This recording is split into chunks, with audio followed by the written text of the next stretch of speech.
दोस्तों, तारीख थी 14 अगस्त 1947। आज से तकरीबन 73 साल पहले चारों तरफ गहमा गहमी का माहौल था। एक तरफ लोगों के अंदर आजादी को लेकर उत्साह बढ़ता जा रहा था, मगर दूसरी तरफ अखंड भारत दो हिस्सों में बंटने की तैयारी पर था। समय रात के करीब 9 बज रहे थे। बिजली की गड़गड़ाहट के साथ दिल्ली की सड़कों पर जबरदस्त बारिश हो रही थी। अलग अलग जगह से आकर लोग रायसीना हिल्स पर इकट्ठे हो रहे थे। कुछ ही देर में लाखों की तादाद में लोग इकट्ठे हो चुके थे। रात के करीब 10 बजे जवाहरलाल नेहरू, सरदार वल्लभ भाई पटेल और राजेंद्र प्रसाद और माउंटबेटन वायसराय हाउस पहुंचे। अब कुछ ही समय बचा था भारत को आजाद होने में। कुछ लोगों के चेहरे पर मायूसी थी तो कुछ लोगों में उत्साह।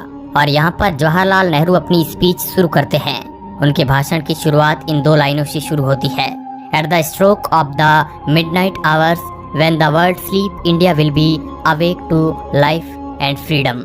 कुछ ही देर बाद वह घड़ी आ ही गई जब भारत ने आजादी की सांसें ली। रात 12 बजे शंखनाद से हमारे देश की आजादी का आरंभ हुआ था, जिसमें ग्राउंड पर खड़े लोग महात्मा गांधी के नाम के नारे लगाए जा रहे थे। और जो लोग अपने घरों में ये भाषण और सब कुछ रेडियो पर सुन रहे थे, उनकी भी खुशी का कोई ठिकाना नहीं था, क्योंकि उस समय भारत एक आजाद परिंदा हो गया था, जिसका हमने करीब 200 सालों से इंतजार किया था। 14 अगस्त सन 1947 में रात भर बारिश के बाद सुबह आसमान बिल्कुल साफ था।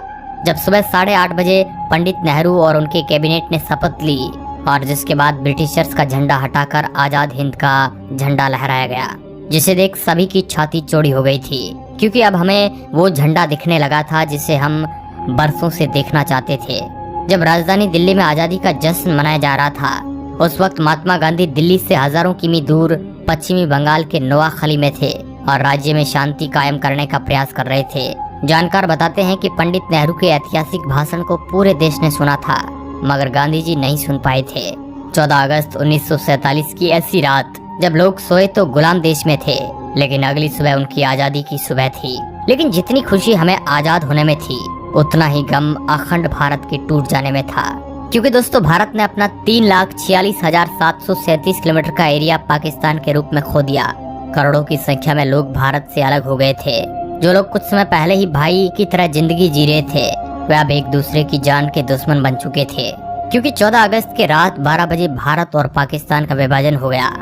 भारत 2 हिस्सों में बट गया, जिसमें एक हिस्सा पाकिस्तान और दूसरा हिस्सा हिंदुस्तान के नाम हो गया था, जिस वजह से कई सारे दंगे हुए।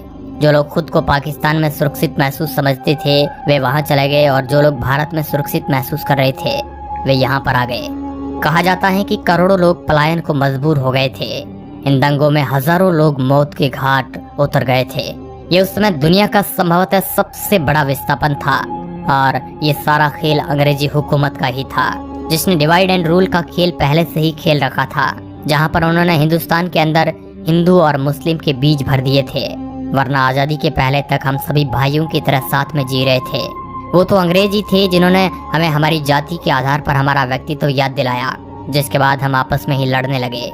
और दोस्तों, हिंदुस्तान और पाकिस्तान के विभाजन की सबसे बड़ी वजह ये भी थी कि मोहम्मद अली जिन्ना देश के पहले प्रधानमंत्री बनना चाहते थे, लेकिन पंडित जवाहरलाल नेहरू को प्रधानमंत्री बनाने का वादा महात्मा गांधी पहले ही कर चुके थे, जिस वजह से मोहम्मद अली जिन्ना ने अपना अलग देश मांगा, और इसी वजह से ये सारा फसाद शुरू हुआ, जो 15 अगस्त सन 1947 में खत्म हुआ। दोस्तों, हम आपको बता दें कि भारत को आजाद करने की बात बहुत पहले से ही चल रही थी, और इसी वजह से ब्रिटिशर्स ने माउंटबेटन को भारत का आखिरी वायसराय बनाया था, ताकि इसके बाद भारत को आजाद देश घोषित कर दिया जाए। लेकिन भारत के हिंदू और मुसलमान भाई आपस में ही लड़ने में उतारू थे, और यही ब्रिटिशर्स चाहते भी थे, क्योंकि ये लड़ाई की चिंगारी उन्होंने ही लगाई थी, जो आग बनकर अब तक हमारे सीने में जल रही है। लेकिन दोस्तों, इससे भी ज्यादा अफसोस की बात यह है कि ब्रिटिशर्स ने हमारे साथ हर वो जुल्म किए जो हम याद करें तो हमारी आंखों में आंसू आ जाते हैं। लेकिन फिर भी उन्हें बारातियों की तरह विदा किया गया। जहां 1500 ब्रिटिश सैनिकों की पहली टीम 17 अगस्त सन 1947 के दिन अपने देश लौटी, वही आखिरी टीम उसके 1 साल बाद 27 अगस्त 1948 के दिन निकली। और जब ब्रिटिशर्स के आखिरी सैनिक की टोली हमारा देश छोड़कर जा रही थी, तो उन्हें बैंड बाजे के साथ विदा किया गया, और उसी दिन सभी ब्रिटिशर्स का नाम हमारे देश के नक्शे से निकल गया। दोस्तों, ये थी हमारी आज़ादी की पूरी कहानी। लेकिन क्या आप हमें बता सकते हैं कि जिस भारत का ख्याल करके हमारे देश के स्वतंत्रता सेनानियों ने अपनी जान गंवा दी थी,